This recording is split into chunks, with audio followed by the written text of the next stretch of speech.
film last night. If Paimon remembers right, we're meeting at Hotel de Boer. Let's get going!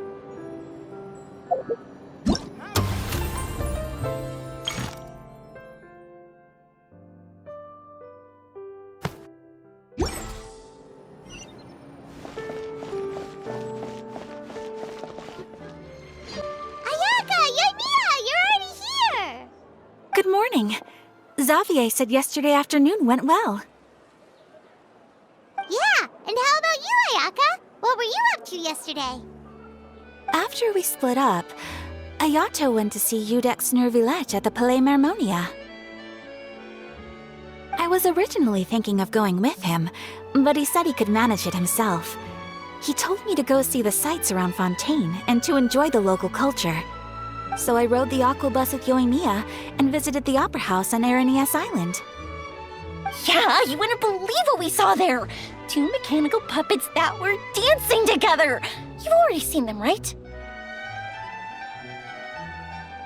Yeah, those two! Amazing, aren't they? We sat and watched for quite a while. It was mesmerizing. Like we could keep watching them forever. Oh, it was the same for us the first time we saw them, too! Afterwards, we went swimming at the beach! Well, diving, to be exact. It was the first time I ever breathed underwater! I held Ayaka's hand and we counted down together. 3, 2, 1, and then splash! We were beneath the waves.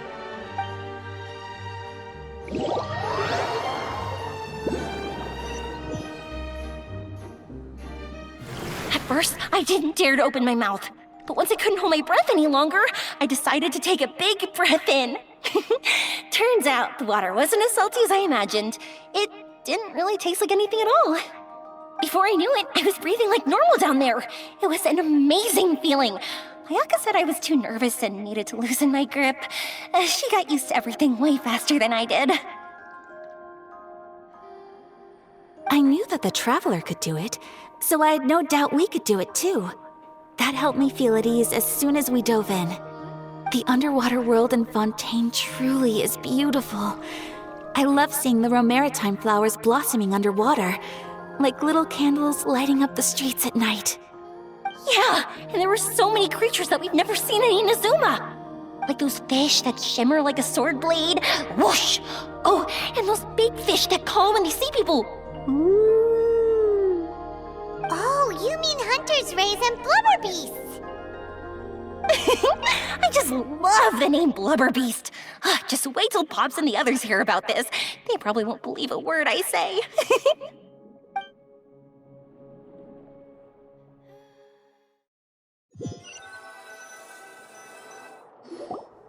Yoimiya was down there for quite a while. It was dark before we finally rode the aqua bus back to the city. I figured she'd want to sleep in today. Yeah, even I was worried that I wouldn't be able to get up. I still felt like I was drifting in the waves when I went to sleep last night. But as soon as I woke up today, I remembered that we'd all be shooting a film together, and I was ready to go. Speaking of the film, where's everybody else? My brother and Xavier were speaking to the restaurant owner about using the place as a filming location. They should be here soon. As for the others, We're here. Please excuse my tardiness. I just finished the Special Patrol's 6-mile morning jog. Wait, 6 miles? I'm so tired. I heard you all chatting, so I decided to come down. I sure could use some of that endless energy everyone else has. Good morning, everyone. Boarding. Can someone fetch me a cup of coffee? More milk, hold the sugar. Sure, I'd be happy to do that for you. No, you can't go anywhere. Please, have a seat over here so I can get started on your makeup. The last thing I want is coffee stains on my costumes. I can get the coffee. It's the perfect job for an assistant.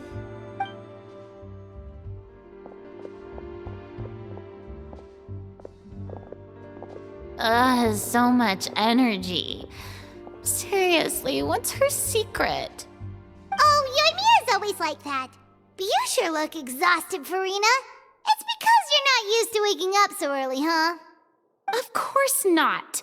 I spent the whole night reading the novel from cover to cover, marking sections that either need to be omitted or adapted. Wow, Paimon didn't expect you to be so thorough. Well, I was the biggest star in all of Fontaine after all. It takes more than just a pretty face to earn a reputation like that. I know how to get serious when the situation calls for it. I went all out when I was acting as an Archon, so why wouldn't I do the same for my own life? Here's your coffee, Director Farina.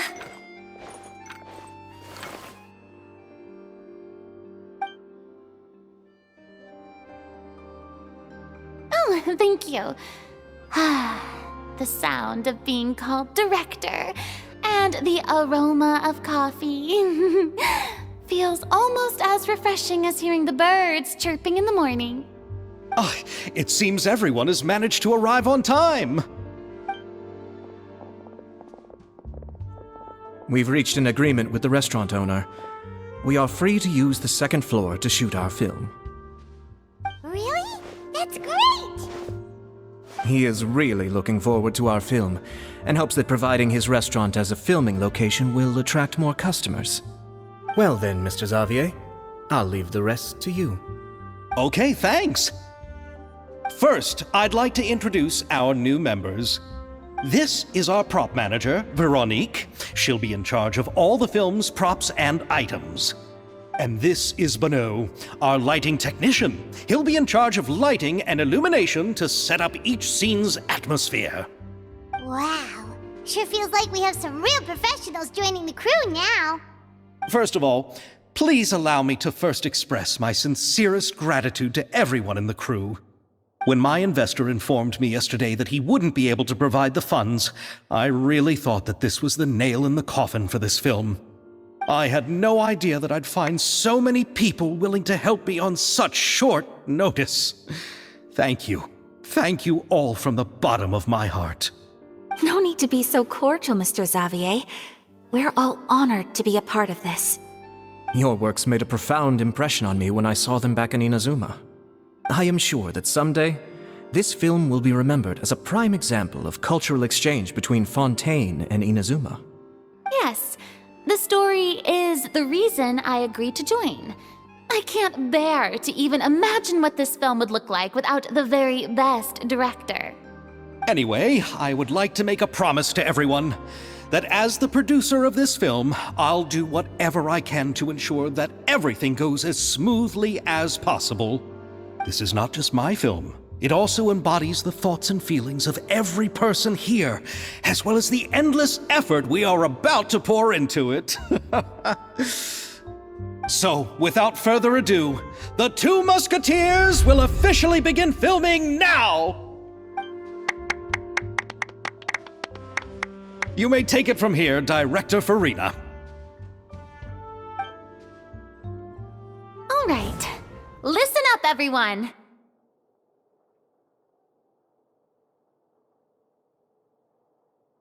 The first scene takes place when the two young musketeers are living at the Baron's home, still unaware of all that is about to happen to them. We'll need props and lighting to set the scene. Our lead actors can go get their makeup done, and extras, please take this time to go over your positions. Whoa, seems Farina's really kicking things into gear as the director. Is everyone clear? I don't want anyone traipsing around the set like umbrella finches. All right, cameras will start rolling as soon as the set is ready. Let's make a film that'll make some serious waves in Fontaine. Not the kind of waves that drown people. I mean, the good kind of waves. Seems like she's still a bit traumatized by that. Anyway, let's go see if there's anything we can do to help.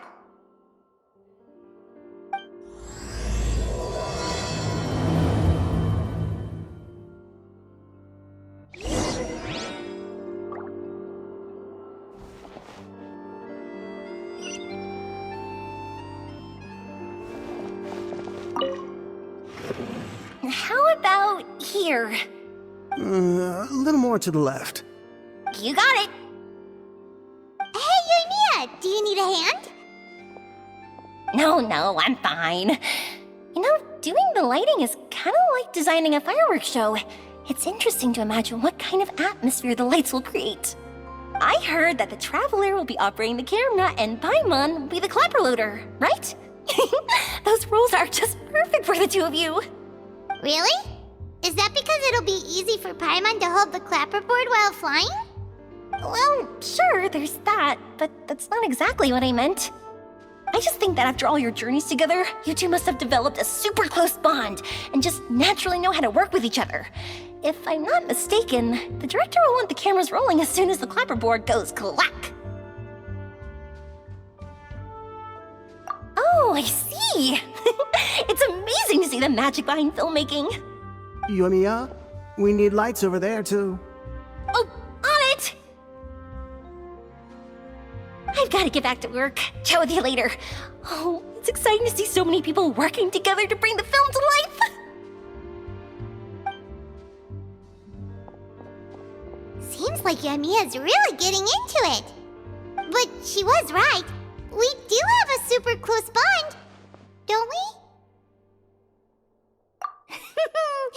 Paimon's really happy to hear that.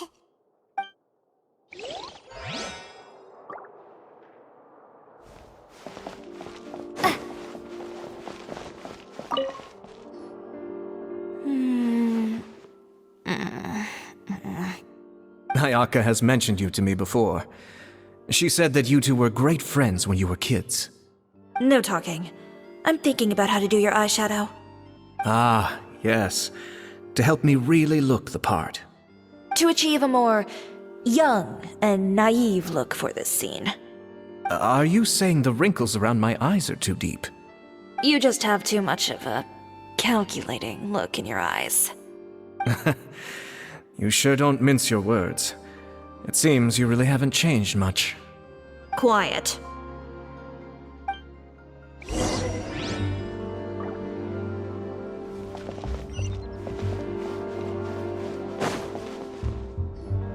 So, this is a real musket? No, it's just a prop weapon. Not bad. Have you seen a real musket before? Only in books and newspapers. I made this one based on the relative shape and proportions I saw in reference images.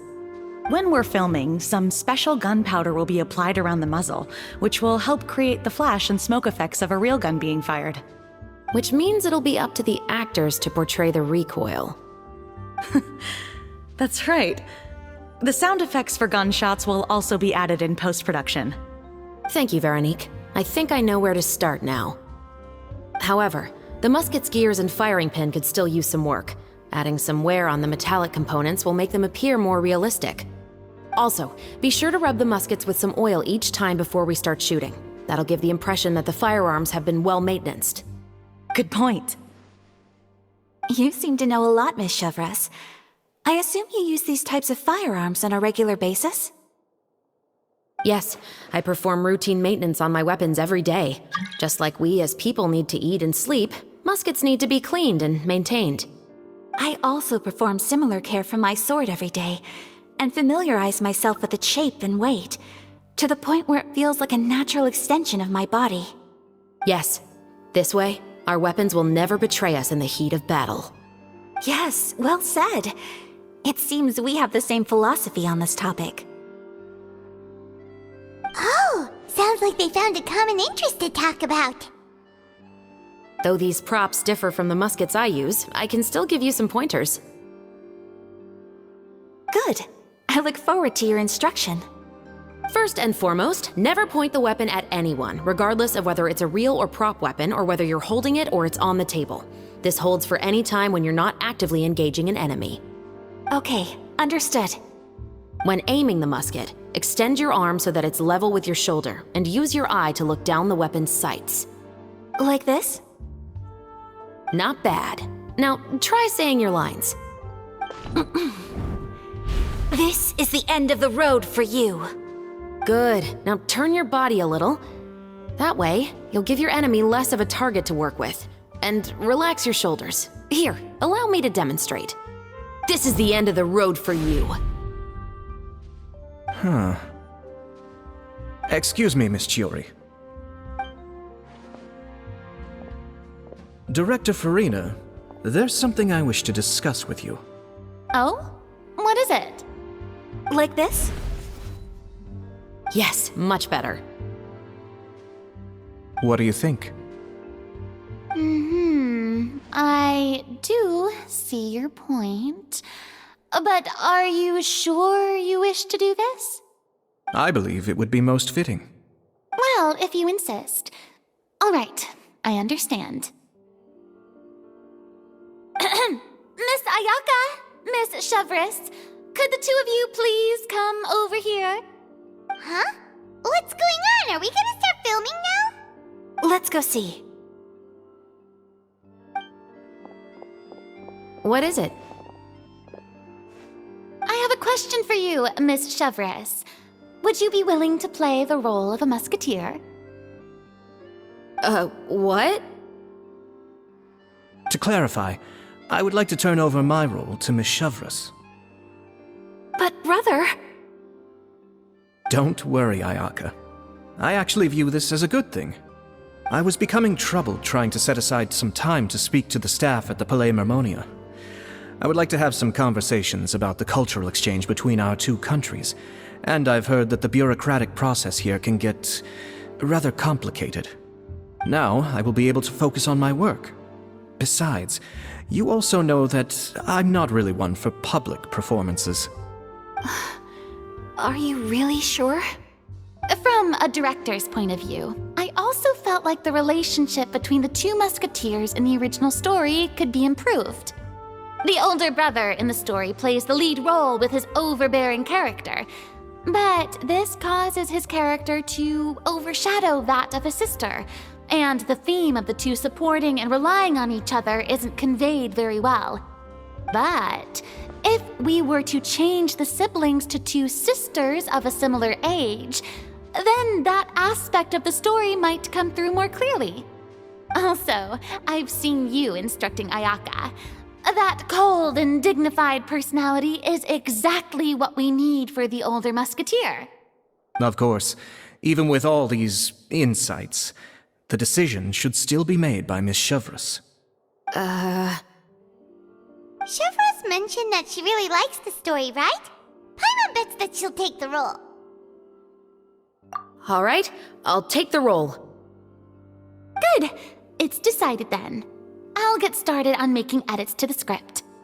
We'll also need to make some immediate adjustments to the lighting, props, and costumes.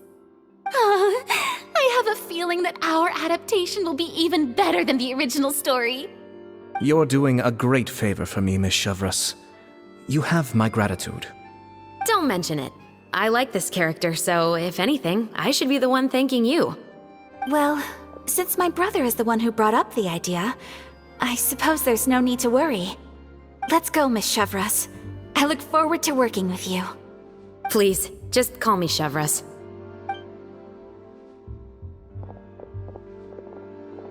Seems like you're really going out of your way to solve the problem I was having with your makeup.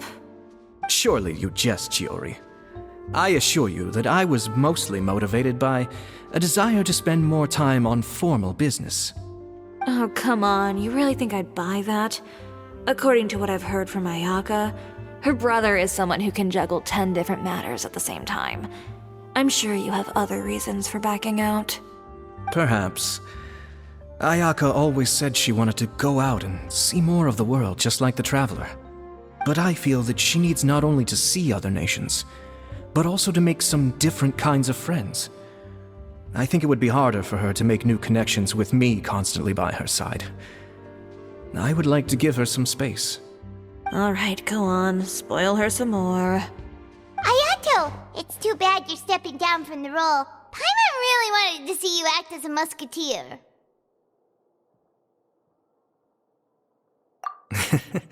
No need to poke fun at me. I'd wager that you also felt that I wasn't the best candidate for the role. It's a little hard for Paimon to imagine you saying those lines. Yes, I've made an appointment to meet some people from the Palais Mermonia. Now, I will have some more time to prepare. Traveler, get the camera ready. Paimon, get the clapperboard. Actors, to your positions. We're about to start shooting the first scene. Go on now. And please take good care of Ayaka. Yep, don't worry. Thank you. I look forward to seeing the film when it's finished. All right, now that we're all here, let me help set the scene for everyone. The first scene takes place when our two main characters are still living at the Baron's estate. They've been ostracized and verbally abused by others in the household, but they still have no idea why. We want to capture how naive and innocent they are despite their pain.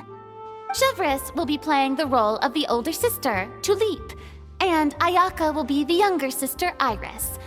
Be sure to get close-ups of the main characters at the right moment. Silence on the set! Lights! Camera! Action! Let's go! Tulip, Mother's been out for quite a while now. Perhaps she went to pick some flowers on the way home. You know how she loves flowers. Iris, Tulip, I'm home.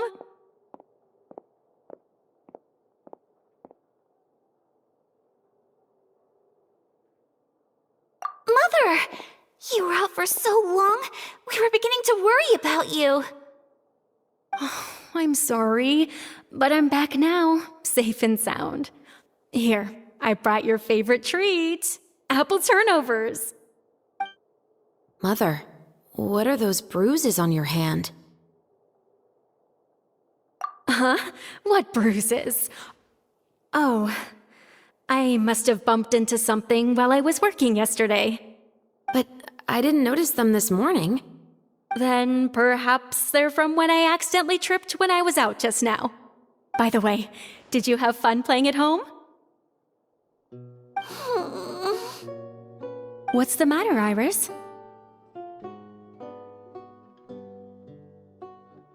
Well, we've realized that no one really wants to play with us. They even took Iris's doll and spat at us. And they even called us names. They said we were... Shh! It's all right, don't worry. Girls, listen to me.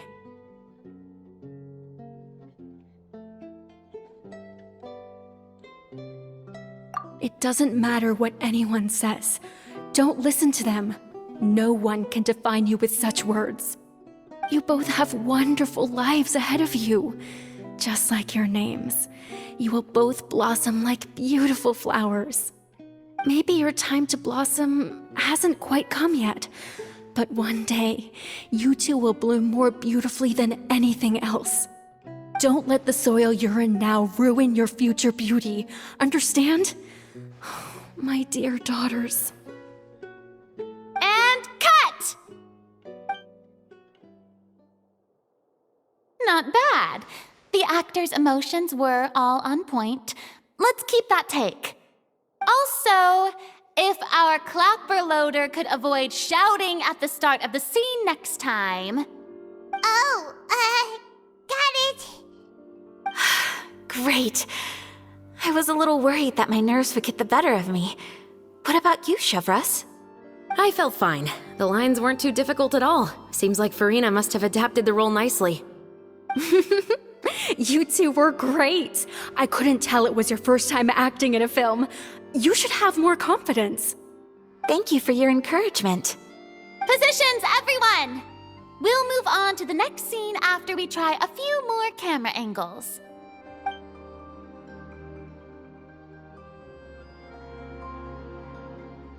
This scene is when our two characters return home, only to discover their mother has been murdered. Ready? Lights! Camera! Action! Mother, we're back. Mother?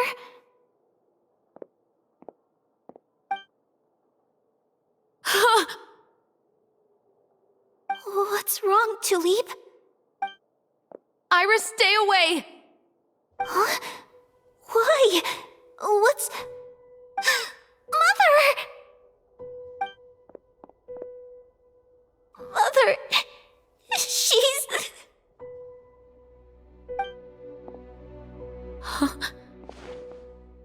There's poison in this cup. Huh? I could have sworn I've seen this kind of cup before. Those aristocrats. They didn't even try to cover up their actions.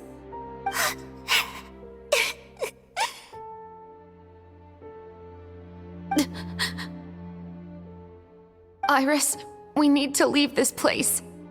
Leave? But now that Mother is gone, where can we even go? Anywhere. All I know is that we can't stay in this house.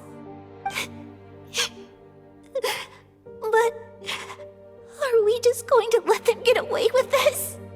We'll have our revenge, I promise you. Just not right now.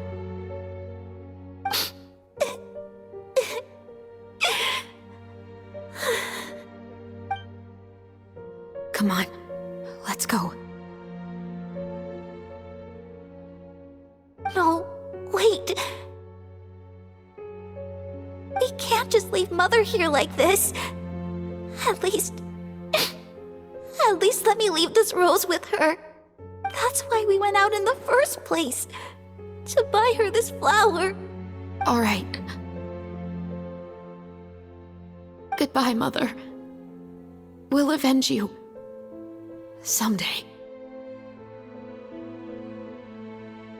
And cut! Beautiful! Great performance! Oh my, you're so amazing, Ayaka! And were those real tears I saw? How did you do it? I was surprised too. Thank you for the kind compliments. Actually, as soon as Director Farina said action, I told myself not to think about anything. I just felt the weight of the moment and became the character. It's quite similar to practicing the art of the sword. You clear your mind and focus only on what's happening in front of you. Ayaka's performance was amazing. Have I discovered an acting prodigy? Pipe down, everyone! We need to move on to the next scene!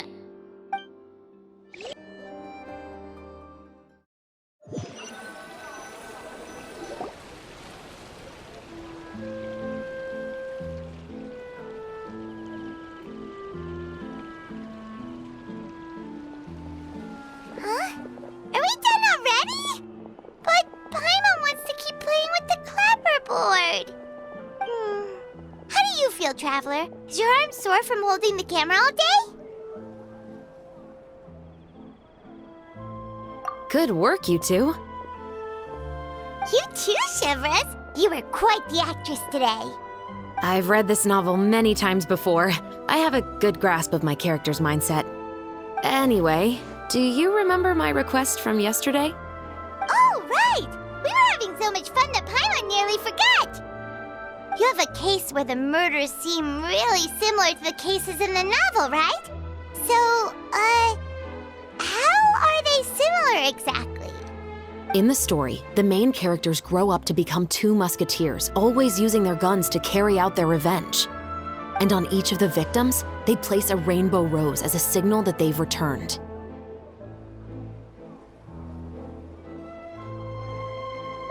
Yes, that's correct. We found rainbow roses just like in the novel. Seems like you're connecting the dots now. Oh, that does sound pretty concerning. Especially after seeing the script today. Oh, now Paimon can't stop wondering what kind of ulterior motive the murderer might have. What do you think, Traveler? You're smart. Paimon wants to hear your thoughts. Good. On behalf of Fontaine's Special Security and Surveillance Patrol, thank you for your dedication to justice. There's no time to lose. We should start investigating right away. Follow me. Huh? Right now? But The most valuable intel always comes after nightfall. They are like small, remote islands in the middle of the sea. If you don't stay vigilant, you will pass right by them in the fog. That's how one of my favorite books always puts it, at least. So, where are we going right now? Let's start by checking out some workshops that sell mechanical components. If the culprit is making their own weapons, it's very likely that they'll visit those sort of places.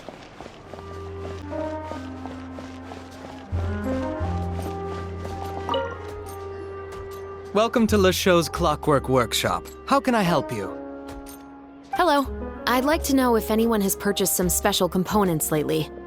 Special components? Sorry, could you be more specific? I mean the kind of components that aren't typically used for clockwork toys, but for firearms. Huh? For firearms? No, we don't sell those sort of things here. Don't misunderstand. I'm not here to cause any trouble. We are merely investigating a case, and we're hoping that you could cooperate. Well, to be completely honest, I'm not even sure what kind of components that would entail. Has anyone ever purchased components here as an individual rather than on behalf of an organization? We have a lot of customers who buy toys, but those who buy components are all regular customers who buy in bulk on behalf of their organization. Is that so? I understand. Thank you for your cooperation. You're welcome. It's the least I can do.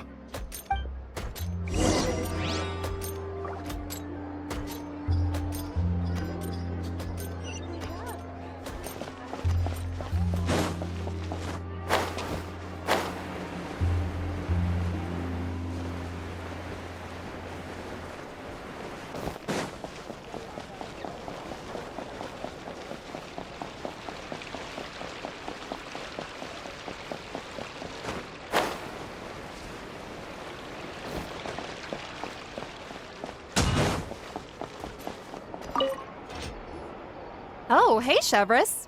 Run out of oil for your musket again? Hello, Estelle. I want to know if anyone has come to your shop recently to order some firearm components. Oh, is this another case? Let me think. I don't think so. Some people have requested that I make some prop guns for the Fontanalia Film Festival, but I refused all of those requests. Oh? Why's that? Because there's no profit! I only make things here that can do some real heavy lifting. I don't have the energy to make some new molds just for the festival. Then has anybody come specifically looking for mechanical components? Well, I usually sell off my scrap to the Fleuve Cendre.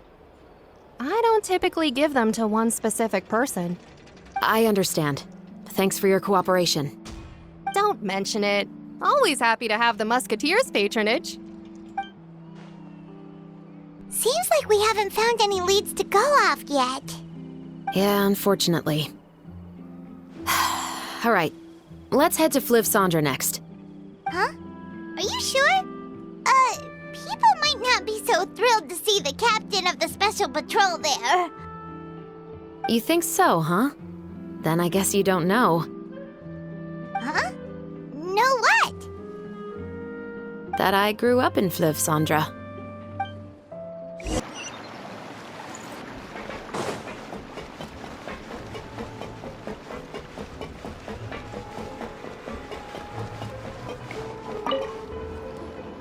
Hello, I'd like to ask some questions.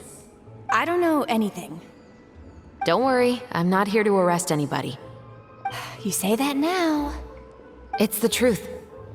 Here, take this as my guarantee. Wait, did Paimon just see what she thinks she saw? Is the captain of the special patrol bribing a citizen? Seems you're different from the other guards. What do you want to know? Have you heard anything related to muskets in Fleuve Cendre lately? Anything at all? Muskets, huh? All I know is that about 2 weeks ago, we started hearing some loud noises at night. So loud that it's been waking me up. Were they gunshots? Possibly. It's hard to tell around here. Someone's house collapsing, a pipe exploding somewhere, it's all the same. But the noises I'm talking about definitely happened after I fell asleep. Do you know where the noises were coming from? I don't remember clearly. Is it that you don't remember, or that you need to think about it some more? You tell me. Then please, think about it some more. She's giving her even more Mora! The noises came from the end of the southern waterway. I came out and had a look for myself when I wasn't sleeping well, but I didn't dare get too close. That's all I know. All right, I'll take your word for it. Thanks for the pâte de fruits.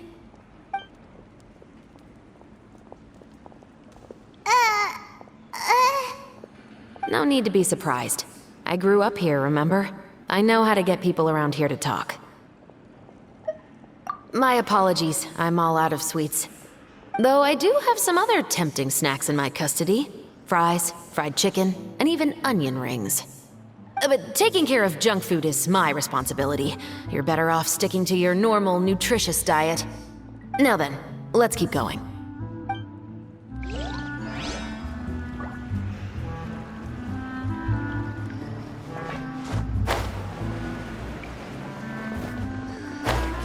Finally on the right part. It's taking him so It's been a while, Tetro.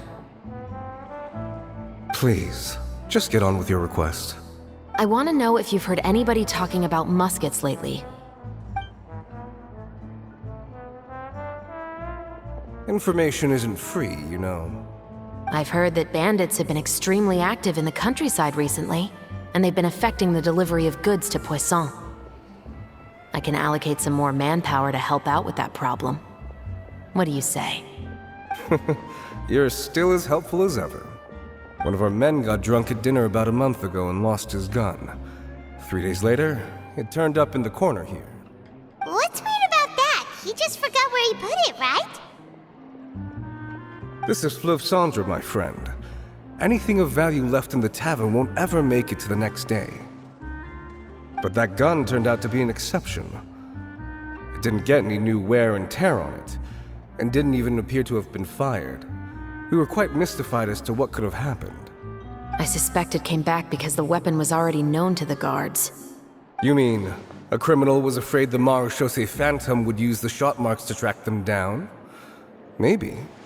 But if that's the case, the culprit really took great care to avoid getting caught.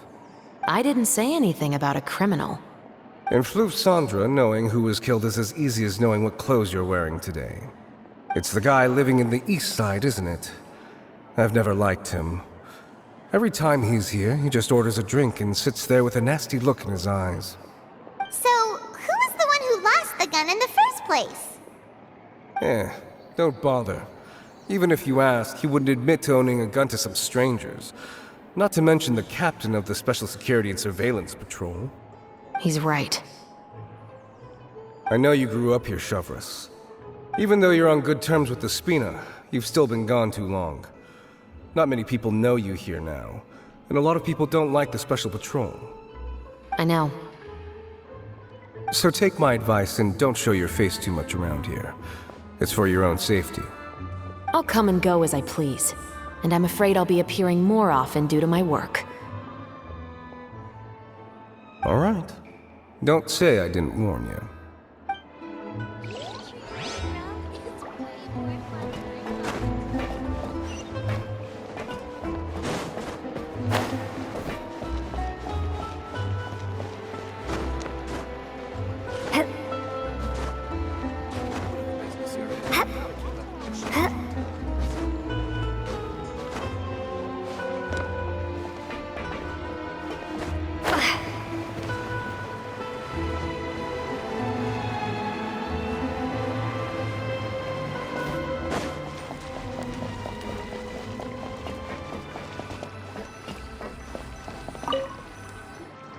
What's all this?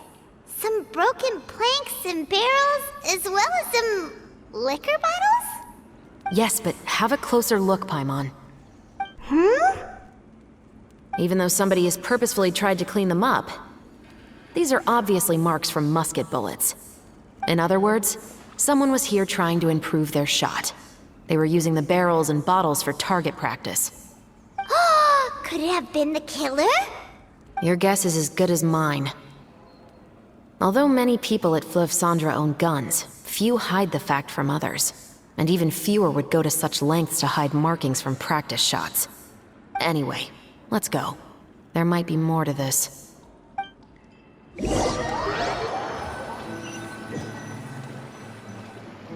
Seems like that's all we'll be able to uncover for today. Paimon feels like we managed to learn a lot more here than up on the surface. Yes. Assuming that everything we found is indeed connected to our suspect, then their timeline was probably something like this. A month ago, our suspect found a gun and took it home to disassemble it. Once he'd figured out its mechanics, he brought it back.